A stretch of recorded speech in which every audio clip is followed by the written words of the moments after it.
बिस्मिल्लाहिर्रहमानिर्रहीम। अस्सलाम वालेकुम। आज के इस लेक्चर के अंदर हम डिस्कस करेंगे डेवलपमेंट ऑफ एंडोस्पर्म। सबसे पहले एंडोस्पर्म होती क्या चीज़ है।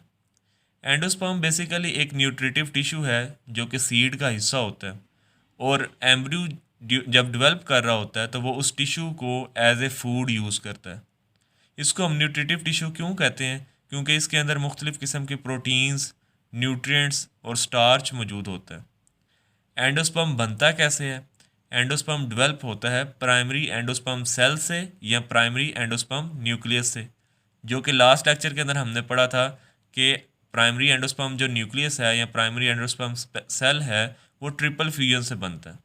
और ट्रिपल फ्यूजन में क्या होता है कि सेकेंडरी न्यूसेलस या पोलर न्यूक्लियाई फ्यूज़ करते हैं सेकंड मेल गैमीट के साथ। अब जब हम एंडोस्पर्म के सेल्स देखते हैं तो वो आइसोडायमेट्रिक होते हैं, मतलब सर्कुलर या स्फेरिकल होते हैं, और उनके अंदर फूड मटेरियल जो है in the form of starch granules, protein granules या ऑयल ड्रॉपलेट्स वो इनके अंदर मौजूद होता है। अब समटाइम्स इस तरह होता है कि एंडोस्पर्म के अंदर जो है वो एक हार्ड लेयर मौजूद होती है हेमीसेलुलोसिस की, कुछ के अंदर मौजूद होता है ये। अब मोस्ट ऑफ द टाइम देखने को मिलता है कि एंडोस्पर्म के बाहर एक लेयर मौजूद होती है जिसको हम एल्यूरोन लेयर कहते हैं। उसको हम एल्यूरोन लेयर क्यों कहते हैं? क्योंकि उन जो लेयर है, वो जो सेल्स हैं उनके अंदर एल्यूरोन ग्रेन्स मौजूद होते हैं। एल्यूरोन ग्रेन्स क्या है? बेसिकली एल्यूरोन एक किस्म की प्रोटीन है। अब एंडोस्पर्म के जो आउटर मोस्ट लेयर है एल्यूरोन लेयर, उसका फंक्शन क्या है? एल्यूरोन लेयर जो है ये सिक्रीट करती है alpha amylase, diastase and proteases enzymes. तो ये जो अल्फ़ा अमाइलेज है और डायास्टेज है ये उसके अंदर मौजूद स्टार्च की ब्रेक डाउन करते हैं, जबकि प्रोटीएजेस जो हैं ये प्रोटीन्स की ब्रेक डाउन करेंगे, और जो एम्ब्रियो डेवलप हो रहा होगा उसको एनर्जी जो है वो प्रोवाइड करेंगे। एल्यूरोन लेयर का एक दूसरा फंक्शन है वो ये कि ये पीएच को लो रखता है। ठीक है, it is responsible for lowering the pH during embryo development, ताकि वहाँ पे जो एंजाइम्स हैं वो अच्छे तरीके से काम कर सकें। और उस जो आउटर मोस्ट लेयर है जिसको हम एल्यूरोन लेयर कह रहे हैं उसके नीचे जो है वो स्टार्च की लेयर्स जो है वो मौजूद होती हैं, जो बेसिकली एंडोस्पर्म होता है। अब तीन टाइप्स की एंडोस्पर्म्स हैं on the basis of development, मतलब कि वो जो प्राइमरी एंडोस्पर्म न्यूक्लियस है वो तीन तरीके से आप कह लें कि डेवलप हो सकता है, और उसकी बेस के ऊपर तीन किस्म के एंडोस्पर्म्स बन सकते हैं: nuclear type, cellular type, helobial type. बहुत ही सिंपल है तीनों टाइप्स। सबसे पहले हम इसको डायग्रामेटिकली समझेंगे। अब न्यूक्लियर टाइप या फ्री न्यूक्लियर टाइप में क्या होता है कि इसके अंदर जो मौजूद न्यूक्लियस होता है जो कि ट्रिप्लॉइड है, ये बात आपने याद रखनी है कि एंडोस्पर्म जो प्राइमरी एंडोस्पर्म सेल था उसके अंदर 3n न्यूक्लियस था। तो ये जो न्यूक्लियस होता है इसके अंदर फ्री डिवीजन होना शुरू हो जाती है। फ्री डिवीजन से मुराद कि जस्ट जो है वो कैरियोकाइनेसिस होगी। कैरियोकाइनेसिस का मतलब होता है कि जिसमें सिर्फ और सिर्फ न्यूक्लियस डिवाइड करता है, उसके बाहर सेल मेम्ब्रेन डेवलप नहीं होती या साइटोप्लाज्म जो है वो डिवाइड नहीं करता। तो आप देख सकते हैं कि डायग्राम के अंदर जो फर्स्ट है वो पहले एक न्यूक्लियस है, फिर दो है, फिर उसके बाद काफ़ी न्यूक्लियस जो है वो शो किए गए हैं। और वो न्यूक्लियस जो है ये बाउंड्री के साथ जो है वो जाकर अटैच हो जाते हैं। क्यों? क्योंकि इसके सेंटर में एक वैक्यूल जो है वो जनरेट होना शुरू हो जाता है। तो ये है फ्री न्यूक्लियर एंडोस्पर्म टाइप। दूसरी होती है सेलुलर टाइप। ये नॉर्मल है। सेलुलर टाइप में क्या होता है कि एक सेल है वो एक से दो में डिवाइड हुआ, फिर दो से जो है वो चार सेल्स बनेंगे, चार के बाद आठ सेल्स, और इस तरीके से इरेगुलर जो है वो एक सेलुलर टिश्यू जनरेट हो जाएगा, और उस टिश्यू को हम कहेंगे एंडोस्पर्म टिश्यू, और वो सेलुलर टाइप एंडोस्पर्म कहलाएगा।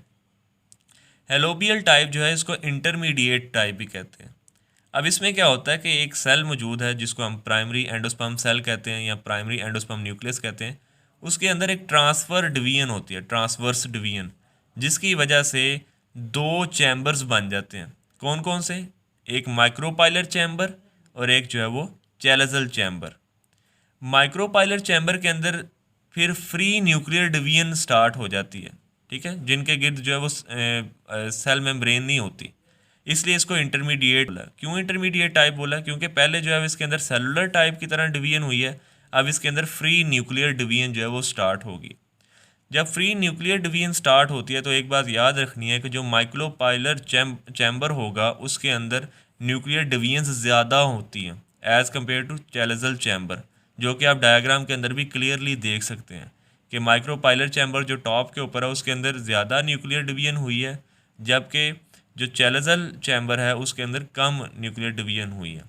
और बाद में क्या होता है कि जो चैलेजल चैम्बर के न्यूक्लियाई होते हैं ये डीजनरेट हो जाते हैं, और उसके बाद जो माइक्रोपाइलर चैम्बर के न्यूक्लियाई होते हैं इनके बाहर जो है वो सेल वाल आ जाती हैं, या आप सिंपली कह सकते हैं कि सेल मेम्ब्रेन्स आ जाती हैं और वो सेलुलर टाइप हो जाती है। अब देखें कि इस हाइलोबियल टाइप के अंदर जो है वो दोनों किस्म की डिवीजन्स हमें देखने को मिली है, इस वजह से इसको हम इंटरमीडिएट टाइप भी कहते हैं।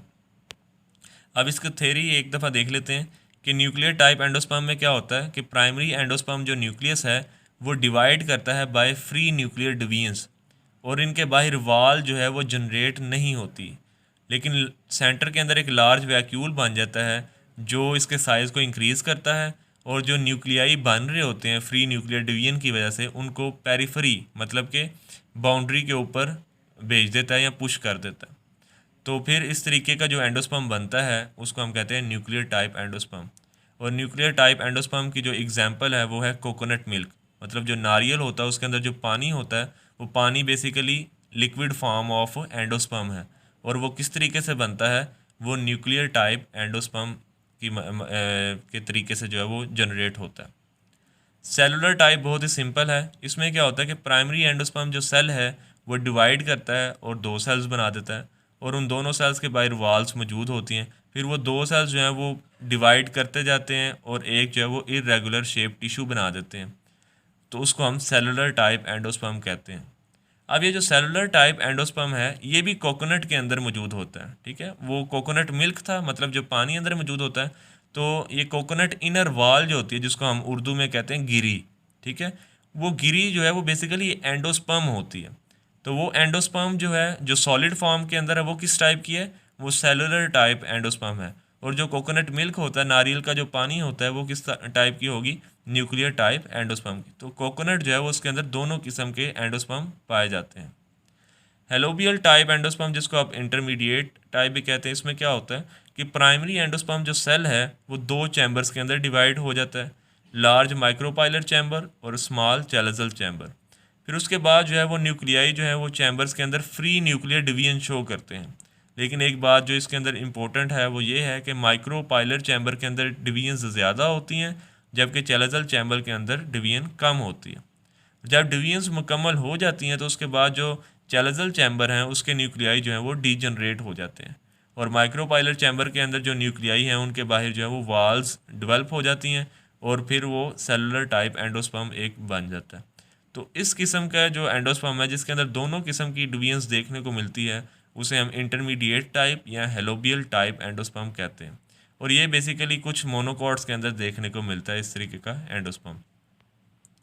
अब लास्ट पे दो किस्म के सीड्स जो हैं वो हम कैटेगराइज करते हैं, एंडोस्पर्मिक एंड नॉन एंडोस्पर्मिक, जिसको आप एल्ब्यूमिनस सीड्स भी कहते हैं या एक्स एल्ब्यूमिनस सीड्स कहते हैं।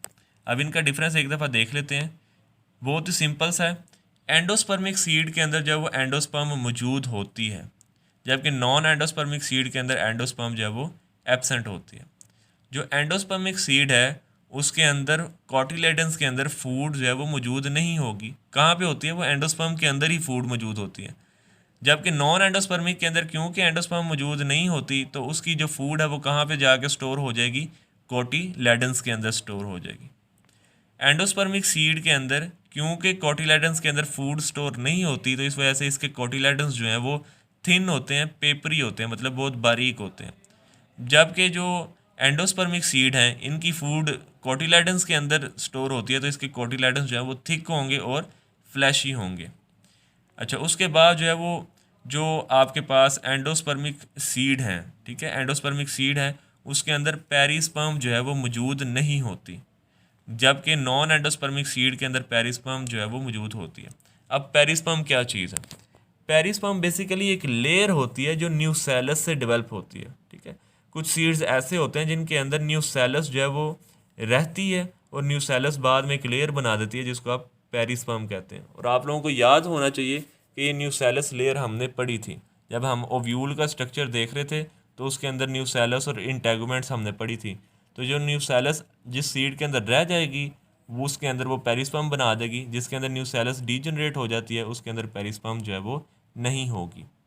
लास्ट बात कि ये जो एंडोस्पर्मिक सीड्स हैं उसके अंदर सस्पेंसर और हॉस्टोरिया जो हैं वो एंडोस्पर्म को सब्सटीट्यूट नहीं करते, मतलब रिप्लेस नहीं करते, जबकि सस्पेंसर और हॉस्टोरिया जो हैं वो नॉन एंडोस्पर्मिक सीड के अंदर उसको रिप्लेस कर देते हैं, सब्सटीट्यूट कर देते हैं। अब ये सस्पेंसर और हॉस्टोरिया क्या चीज़ हैं, ये हमने नेक्स्ट लेक्चर के अंदर डिस्कस करना है, जिसके अंदर हम डिस्कस कर रहे होंगे डेवलपमेंट ऑफ एम्ब्रियो। ठीक है, तो उस एम्ब्रियो की डेवलपमेंट के दौरान जो है ये दो स्ट्रक्चर बनते हैं, इनको हम वहाँ पे डिस्कस करेंगे। इसकी एग्जांपल देख लें, एंडोस्पर्मिक सीड की एग्जांपल आएगी कास्टर, मेज़, और जो नॉन एंडोस्पर्मिक सीड है उसकी एग्जांपल आ जाएगी पी, बीन या क्यूकर बीटा, जिसके अंदर कद्दू वगैरह आते हैं।